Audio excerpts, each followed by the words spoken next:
20h30 à Paris, dans un instant, la suite de l'essentiel avec On va plus loin. Et pour m'accompagner ce soir, Marc Semo, journaliste, collaborateur au Monde et à Challenge, et Antoine Mariotti, chroniqueur international ici à France 24. Bonsoir à tous les deux. Bonsoir Des Anthony. radars, des bombes ASM, des missiles antiaériens, des missiles de croisière et des batteries SEMTI. De nouvelles générations, les alliés de Kiev entendent renforcer leur armement et leur défense, la défense antiaérienne de l'Ukraine. C'est ce qu'on apprend à l'issue de la coalition des volontaires qui se réunissait à Paris. La bataille d'Ormuz, Donald Trump assure que les États-Unis vont prendre le contrôle du détroit. Ils se feront payer pour le surveiller, ajoute-t-il. Après les frappes de ces dernières heures, l'Iran de son côté assure maintenir le dialogue avec les médiateurs. Et on apprend de l'armée américaine ce soir que les États-Unis devraient reprendre le blocus des ports iraniens dès ce mardi à 20h GMT.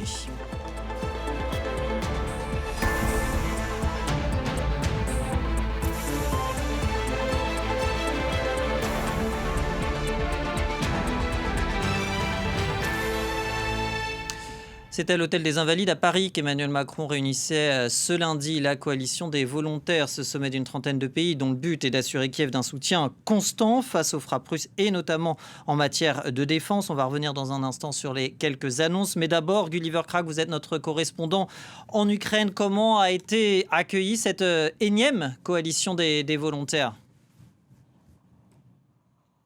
Alors, ce qui a attiré le plus d'attention et sur quoi le président ukrainien a le plus communiqué, c'est la création de cette coalition anti-balistique, comme il l'appelle, une dizaine de pays dont l'Ukraine déterminée à développer des systèmes balistiques européens pour contrer les missiles balistiques russes et autres. Et ce qui est intéressant, c'est que c'est basé sur une idée ukrainienne. La Freya, un missile de défense solaire conçu par la compagnie ukrainienne Firepoint doit servir de base à ce que cette coalition doit investir pour développer. Les Ukrainiens disent qu'il devrait être prêt dans 1 an. Je pense que des analystes diraient que c'est un peu optimiste et ça ne résout pas le problème immédiat qui est que l'Ukraine est à court de munitions pour ses missiles solaires de type Patriot. Et là, il n'y a pas eu de nouvelles promesses de fait, mais il y avait des promesses qui avaient été faites lors du sommet de l'OTAN à Ankara. L'Ukraine compte sur les alliés dans l'OTAN pour dans l'immédiat lui fournir en plus de missiles anti-balistiques. Ça, c'est la plus grande inquiétude en Ukraine en ce moment. Je pense que la période où l'Ukraine guettait ses sommets pour essayer de jauger le niveau d'engagement de ses alliés, est-ce qu'ils comprenaient vraiment la menace russe, est-ce qu'ils soutenaient vraiment l'Ukraine, cette période est un petit peu révolue. Je pense que Kiev maintenant se voit comme un contributeur de défense et a compris que les pays européens, surtout aussi à cause de l'attitude des États-Unis, bien sûr, savent qu'ils doivent investir dans la défense et que l'Ukraine peut les aider. Alors, il y a une ambiance un petit peu différente en Ukraine, ce qui fait que c'est un peu moins suivi. Ce qui fait aussi que c'est moins suivi, c'est qu'il y a ce remaniement gouvernemental annoncé par le président Zelensky avec le départ de la première ministre et qui est très critiqué en ce moment parce que Volodymyr Zelensky est accusé de ne pas respecter les règles de la constitution ukrainienne en pensant qu'il peut faire ce maniement gouvernemental à lui seul, alors que normalement c'est le Parlement ukrainien qui aurait dû lancer cette démarche et avoir beaucoup plus de choses à dire là-dessus. Alors c'est plutôt ça qui domine l'actualité, d'autant plus que quand il parle, cette coalition des volontaires, d'envoyer une force potentiellement de maintien de la paix ou de rassurance, comme le dit Emmanuel Macron, ça c'est dans le cas où il y aurait un cessez-le-feu et pour le moment il n'y a vraiment aucun cessez-le-feu en vue. Et ces derniers jours, Gulliver, l'Ukraine a également multiplié les frappes sur des navires russes en mer d'Azov. Et est-ce qu'on a une idée de la stratégie précise qui est visée précisément avec ces frappes par Kiev ? Oui, soulignons que ce sont des navires pétroliers, mais pas énormes. C'est ceux qui peuvent naviguer en mer d'Azov, qui est très peu profonde, sont plutôt petits, mais selon Robert Brovdi, chef de l'armée de drones ukrainien, ils auraient, depuis un peu plus d'une semaine, touché 105 de ces navires. Et ils ont une stratégie bien précise qui consiste à ne pas les couler, parce que cela pourrait provoquer une catastrophe écologique vraiment extrêmement grave. Ce qu'ils font, c'est qu'avec 2 frappes, ils font en sorte qu'ils sont obligés de s'arrêter et puis ils essayent de mettre le feu à leur conteneur, mais de manière à ce que le pétrole qu'il y a à bord brûle sans que ça se déverse dans la mer. Ce qu'ils disent, les Ukrainiens, c'est que la priorité ici, c'est d'empêcher la Russie de fournir la Crimée en pétrole. Ça fait partie donc du blocus de la Crimée organisé par l'Ukraine ces dernières semaines. La Crimée occupée par la Russie depuis 2014 illégalement. Bien sûr aussi, cela peut toucher l'économie russe et avoir un effet plus large sur les exportations pétrolières et autres de la Russie, mais notons quand même qu'ils ont peut-être choisi de faire ça en juillet, la période où il y a le moins d'exportations de céréales, parce que environ un quart des exportations russes de céréales passent par la mer d'Azov. En ce moment, ces frappes empêchent ces exportations d'avoir lieu, mais c'est la saison basse, si vous voulez, parce que je pense que les Ukrainiens ont bien compris qu'après avoir critiqué la Russie d'avoir provoqué la faim en empêchant l'Ukraine d'exporter ses propres céréales, ils ne devraient pas se faire prendre au même jeu.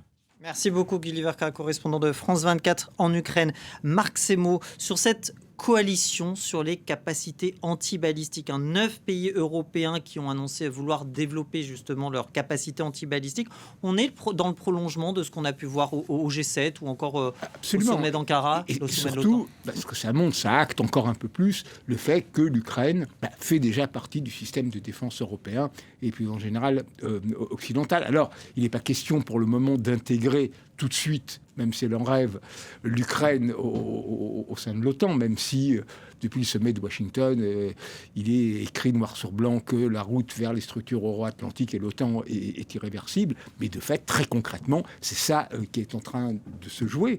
Alors, effectivement, faire ces systèmes de défense balistique en commun, voilà, c'est un pas de plus. Ce qui est en train de se passer, c'est un peu une espèce de reconvergence, de réinvention du lien transatlantique, d'aller vers cette OTAN 3.0 que veulent les Américains, c'est-à-dire cette idée, voilà, les Américains sont là en deuxième rideau pour garantir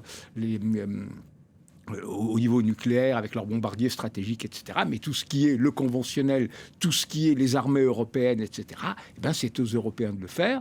Et pour les Américains, leur grande idée, et c'est en train de se réaliser là aussi, c'est que c'est pas eux qui payent. Donc là, concrètement, c'est les Européens. Alors, pour le moment, souvent pour acheter du matériel américain, parce qu'il n'y a pas nécessairement ce qu'il faut tout de suite. Mais à terme, c'est réellement construire une industrie de défense européenne. Et là aussi, cette coalition sur le balistique en est un autre signe. Donc voilà, il y a une dynamique qui est en jeu, qui est lancée, et c'est véritablement quelque chose qui va compter sur les prochaines années. Antoine, oui. Oui, je suis d'accord avec Marc, je trouve que c'est extrêmement central cette histoire. D'ailleurs, Emmanuel Macron, dans sa conférence de presse, a beaucoup insisté là-dessus, en répétant investir dans la sécurité de l'Ukraine, c'est investir dans notre propre sécurité, c'est pas nouveau. Mais c'est vrai qu'il y a cette idée qui finalement a grossi au fil des mois et des années, ça a mis un petit peu de temps quand même, mais c'est devenu assez central en disant que là, ce qui se jouait, c'était aussi une démonstration que l'Europe finalement entend bien être capable de se défendre elle-même. Donc on revient au fait de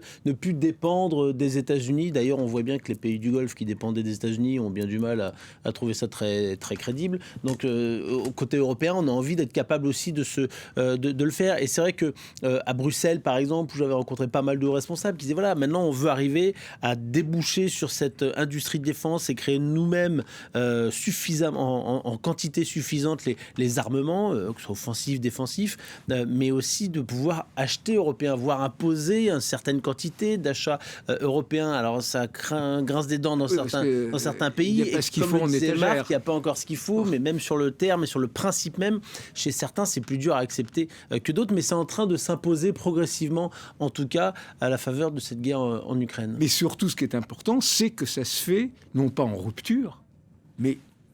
Alors, il y a les foucades de Trump, mais globalement en relation avec les États-Unis, avec véritablement cette idée d'un pilier européen réel dans l'OTAN. Et on est plus dans la logique aujourd'hui d'une réforme de l'OTAN. Effectivement, on a un relatif désengagement américain, mais il ne faut pas non plus en exagérer la portée. Il y a toujours 80 000 hommes en Europe. On revient à ce qui était l'étiage 2022 avant l'invasion de l'Ukraine. Donc, c'est en ça que c'est quelque chose qui est important. C'est la grande intuition d'Emmanuel Macron, il faut le reconnaître ça, parce qu'au début, tout le monde avait ricané quand il avait parlé de coalition des volontaires qui iraient, c'était il y a 2 ans, en Ukraine. Bon, alors c'est vrai que c'était après un cessez-le-feu, mais quand même, ou alors on ricanait sur le fait que c'était après le cessez-le-feu, donc dans très longtemps. Ça a pris, la sauce a pris, quelque chose s'est constitué, et c'est une véritable invention de ce que peut être la défense européenne, qui ne peut pas passer par l'Union européenne en tant que telle, parce qu'il y a plein de pays que ça n'intéresse pas, il y a des mécanismes beaucoup trop lents, etc. Et que donc ce système des coalitions des volontaires, c'est quelque chose qui peut fonctionner, et c'est aussi valable, on en parlera, même si c'est beaucoup moins d'actualité, pour Hormuz, où il y a eu la même idée de faire une espèce de coalition qui pourrait ensuite, une fois un arrêt des combats, contribuer à la sécurité dans le Golfe. Même si ça infuse un peu côté européen. Je suis d'accord que c'est entièrement, c'est pas eux qui vont prendre la décision, mais ça infuse un peu. Il y a un commissaire européen à la défense maintenant, il y a ce genre de choses il y a l'Europe, il y a des réelles volontés en termes de budget aussi, et des choses qui ont bougé. Donc ça infuse progressivement, même si c'est pas ça, cet organe-là qui est... Mais il y a un chiffre qui est sidérant quand on réfléchit. Les budgets cumulés de défense des Européens, des 27, c'est entre 500 et 550. Si on y intègre aussi les Britanniques, quand même, qui ne sont pas dans l'Union formellement, c'est 500 milliards d'euros. On a, donc, c'est pas négligeable. C'est beaucoup plus que la Russie, beaucoup plus que la Chine. C'est la moitié du budget américain. Donc, c'est pas rien. Le problème, c'est que c'est 27 pays avec chacun son état-major, chacun ses trucs, chacun son matériel et tout. Mais effectivement, l'idée, si on pouvait arriver à centraliser ça de façon plus efficace et tout, c'est énorme. Alors bon, c'est vrai que cette dispersion, c'est pas très bien. D'ailleurs, le général Foch, en 18, au moment de la grande offensive, disait depuis que je dirige une coalition, j'ai moins d'admiration pour Napoléon, parce que chacun tire à Dia, chacun a ses intérêts et tout. Mais malgré tout, potentiellement, l'Europe pourrait devenir une puissance. Une puissance qui aide l'Ukraine, c'est aussi évidemment le message délivré lors de ces différentes coalitions, lors de ces différentes annonces. Message aussi à la Russie avec ce type d'annonce. Oui, c'est une manière de dire, on reste aux côtés de l'Ukraine, on va augmenter la pression, il faut négocier. Et d'une certaine façon, l'Ukraine, actuellement, est plutôt en bonne position. On en parlait, Gulliver en parlait avec la Crimée. La Crimée, quand même, est de plus en plus étranglée, et c'est à la fois une place stratégique et un symbole. C'est là que tout a commencé. Donc, il y a cette pression qui converge sur Vladimir Poutine, qui répond avec des attaques, avec des drones, des missiles, d'où l'urgence de protéger le ciel ukrainien. Mais de fait, il n'arrive pas à protéger le ciel russe. Alors oui, Moscou est protégé, Saint-Pétersbourg en partie, mais vu l'immensité du territoire, les Ukrainiens arrivent maintenant à faire des frappes en profondeur. Ça ira de plus en plus fort. Ils ont des missiles qui sont de plus en plus pas si loin de Moscou parfois. Pas loin de Moscou. Pas loin de Moscou. Donc il y a quelque chose qui bouge. Trump a fini par comprendre que l'Ukraine sont plutôt des winners, surtout que ça ne lui coûte plus rien. Donc tout était, disons, il y a une espèce d'alignement de planète qui est en train de se faire pour l'Ukraine. C'est d'autant plus en faveur de l'Ukraine, donc c'est d'autant plus important d'acter par cette réunion à Paris avec 37 pays quand même, parce qu'il n'y a pas que les Européens, il y a aussi les Canadiens, les Australiens, je crois même les Japonais, si je me souviens bien, dans cette coalition. Les lignes bougent, Antoine, avec cette pression exercée sur Vladimir Poutine qui passe évidemment aussi par ces frappes intenses menées par l'Ukraine sur les installations énergétiques. On a vu ces différentes, vous l'évoquiez un peu plus tôt, ces différentes pénuries de carburant, etc. Est-ce que pour autant ça peut servir, ces annonces vis-à-vis de la coalition des volontaires, de dissuasion suffisante contre Vladimir Poutine, qui c'est vrai reconnaît, il y a quelques semaines, reconnaissait à demi-mot, c'est Vladimir Poutine, qu'il y avait des difficultés Oui, c'est une des premières fois qu'il reconnaissait qu'il y avait des difficultés. Pour autant, il ne va pas changer son fusil d'épaule parce qu'il y a eu cette réunion des volontaires à Paris, très clairement. Ce qui le heurte et le bouscule un petit peu, c'est en effet ce qu'évoquait à l'instant Marc, c'est ces frappes de plus en plus en profondeur en Russie, qui sont précises, qui arrivent à toucher par exemple des raffineries, qui ont des impacts directs sur l'économie russe, avec un prix à la pompe qui augmente, avec des files considérables devant les stations-service, avec forcément des difficultés aussi pour la population, même si du côté de l'élite, comme dans tout pays autoritaire, forcément on se protège un peu plus et c'est toujours plus simple. Mais à un moment donné, on ne peut pas avoir une population qui voit ses morts revenir par milliers chaque mois, avec de l'essence qui flambe et qui manque un peu par endroits.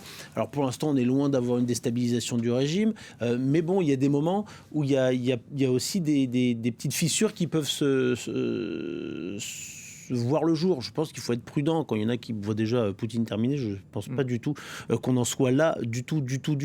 Mais en revanche, ça bouscule forcément parce qu'il n'arrive pas à avancer. Il est même en train de reculer un peu, certes, mais il n'arrive pas, il n'a plus ce momentum, il n'arrive plus à avoir ce côté winner qui plaisait tant à Trump. Et en effet, à partir du moment où Trump voit que finalement les Ukrainiens ne se font pas écraser, tiennent tête, y compris à lui, etc., eh bien, il les respecte un peu plus. Donc là, par exemple, il a accepté que sur les patriotes qui puissent pouvoir les construire, mais tout ça va être lent aussi et ça met du temps à se mettre en place. Et si ça avait été décidé il y a 2 ans, ça pourrait être très efficace aujourd'hui. Et on voit bien qu'ils mettent du temps tous progressivement à faire tomber les lignes rouges les unes après les autres, que ce soit les chars, que ce soit les avions de chasse, que ce soit ces missiles-là, que ce soit le fait d'avoir l'autorisation de frapper en Russie. Je rappelle quand même qu'au début, on interdisait formellement aux Ukrainiens d'aller frapper sur le sol russe en profondeur. Donc c'était quand même, il y a des évolutions comme ça, et aujourd'hui vous avez un Volodymyr Zelensky qui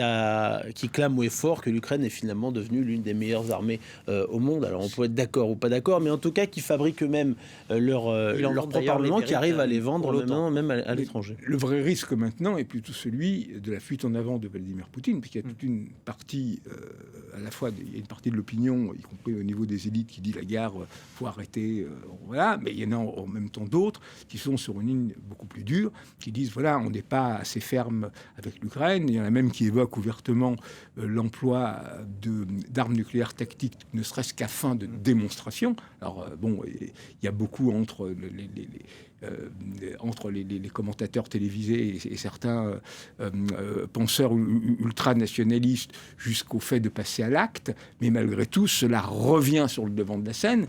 Et malgré tout, ce n'est pas que des mots, parce que en septembre 2022, quand les Russes étaient en difficulté, au moment où ils se retiraient, déjà à l'époque avait été évoqué par la Russie l'emploi à fin de démonstration d'une arme nucléaire tactique, donc c'est une arme faible, enfin c'est quand même quelque chose de consistant, et surtout ça acte quelque chose, c'est censé terroriser l'ennemi. Et à l'époque, les Américains avaient fait passer le message, c'était Joe Biden encore, que si c'était ça, il y aurait des destructions de tous leurs centres de commandement, mais par du conventionnel, parce qu'il ne s'agissait pas de rentrer dans une escalade nucléaire. Les Chinois aussi avaient fait pression, et finalement, l'idée avait été abandonnée. Mais malgré tout, il y a eu un moment où, et il faut se rappeler qu'il y a 1 an, la Russie a changé sa doctrine nucléaire sur un point crucial, c'est-à-dire que l'emploi de l'arme nucléaire est justifié, même contre un pays non nucléaire, s'il est soutenu par des puissances nucléaires, CQFD, l'Ukraine et le soutien de la part de l'OTAN. On va en venir à notre deuxième sujet, l'Iran, comme un air de déjà-vu avec ces bombardements américains sur l'Iran, ces représailles iraniennes sur des bases américaines et des menaces de Donald Trump de prendre le contrôle du détroit d'Ormuz, le président américain qui assure vouloir instaurer une taxe de 20%, à rétablir également le blocus naval des ports iraniens. Nous deviendrons les gardiens du détroit. On pourrait peut-être les appeler les anges gardiens du détroit. Et nous devrions être remboursés pour cela. Lorsque nous le ferons, nous serons remboursés, car les autres nations sont très riches. Elles sont de notre côté. Et on ne peut pas s'attendre à ce que nous le fassions gratuitement, contrairement à ce qui s'est passé pendant de nombreuses années. Vous savez, nous avons surveillé le détroit pendant plus de 50 ans, et nous n'avons jamais été payés pour cela. Ce sont eux qui ont fait tout l'argent. Et les États-Unis, vous savez, pas du tout. Ils ne voulaient pas. C'est incroyable. Nous l'avons surveillé gratuitement, et maintenant que nous allons être payés pour le protéger, une somme importante, nous voulons simplement être remboursés pour tout cela, pour avoir exposé nos troupes au danger. Mais en réalité, nous ne mettons pas des gens en danger, nous sauvons des gens. Et les États-Unis, c'est ce qu'annonce l'armée américaine, devraient reprendre le blocus des ports iraniens dès ce mardi à 20h GMT. Marc, quand Donald Trump dit « nous allons prendre le contrôle du détroit, nous allons en devenir les gardiens », c'est un excès de confiance. On a aussi envie de dire pourquoi ne l'a-t-il pas fait jusque-là finalement ? C'est un excès de confiance, c'est complètement erratique. C'est-à-dire, toute la bataille est de dire on ne peut accepter le fait accompli d'une prise de contrôle par l'Iran du détroit et d'un péage parce que nous voulons la garantie de la liberté de circulation dans les mers du globe. Les Américains, à la suite du Royaume-Uni pendant un siècle, se posent comme ces gardiens de la liberté de navigation et dire nous-mêmes, on va devenir les gardiens du Golfe et faire payer. Et en plus faire payer, alors 20%, parce qu'il évoquait le chiffre de 20%, c'est beaucoup plus que ce que demandent les Iraniens actuellement aux bateaux qui passent par la voie longeant dans les eaux territoriales iranienne. Donc voilà, c'est du Donald Trump et surtout, il n'en a pas les moyens.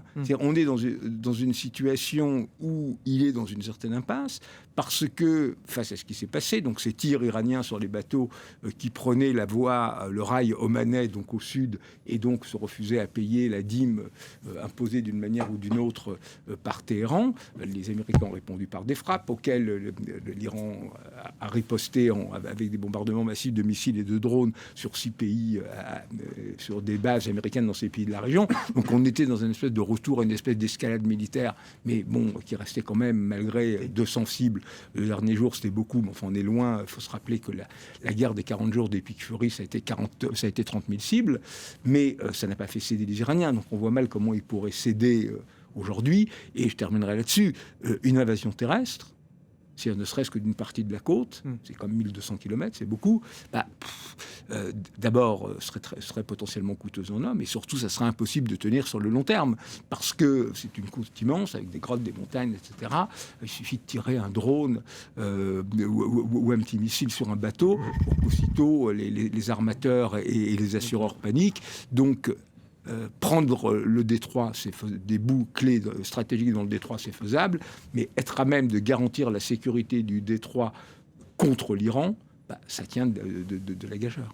Antoine, un Iran qui, en attendant, essaye de resserrer l'étau, qui on voit aussi bombe un peu le torse en disant que si quelconque pays qui coopérera avec les États-Unis, ce sera un acte de guerre, qui menace aussi pour ceux qui seraient tentés de contourner par le sud. Cette pression exercée par l'Iran, ces menaces, elles peuvent durer combien de temps ? Est-ce qu'elles ne peuvent pas se retourner in fine contre l'Iran lui-même? Les Iraniens ont ça en commun avec Donald Trump, qui bombe le torse en permanence. Oui, c'est une espèce de concours permanent en ce moment. C'est ce qui est dangereux. Je resterai poli, mais c'est assez lamentable parce qu'on n'avance rien. Et en effet, même s'il y avait une invasion terrestre, très bien, mais pour quel objectif? Et même sans invasion terrestre, pour quel objectif? Libérer Hormuz? Quand Donald Trump dit aujourd'hui, désormais, n'importe quel navire qui passe, 20% de la valeur marchande qu'il y a sur ce navire doit être remis aux États-Unis. C'est absolument colossal comme tarif, c'est gigantesque. Les Iraniens sont à 1% à peu près. Voilà, non mais bon bref, et on poussait les cris d'orfraie. C'est du Trump. Donc c'est du Trump qui en effet n'a pas les moyens de le mettre en place parce que c'est bien gentil, mais il faut quand même avoir un certain nombre d'hommes sur place et d'infrastructures pour pouvoir le mettre en place. Donc quel objectif? Parce que quand il réclame ces 20%, il faut quand même rappeler que si il a besoin d'y aller aujourd'hui, c'est parce qu'il a décidé d'y aller il y a quelques mois et que ça se passait pas si mal avant qu'il y ait cette guerre américano-israélienne contre l'Iran qu'on peut trouver moralement juste ou pas, légalement beaucoup moins. Donc voilà, les Iraniens, oui, ils vont continuer à bomber le torse parce que ils ont le temps pour eux, qui savent que Donald Trump est en train de s'embourber là-dedans. Pour autant, combien de temps ça va durer, jusqu'où? Il y a forcément aussi des moments où on lâche du lest. Tout Iranien était dur qu'on peut être, tout comme Donald Trump en a lâché beaucoup sur cet accord intérimaire. Ouais. Les Iraniens n'ont pas le temps pour eux? Non.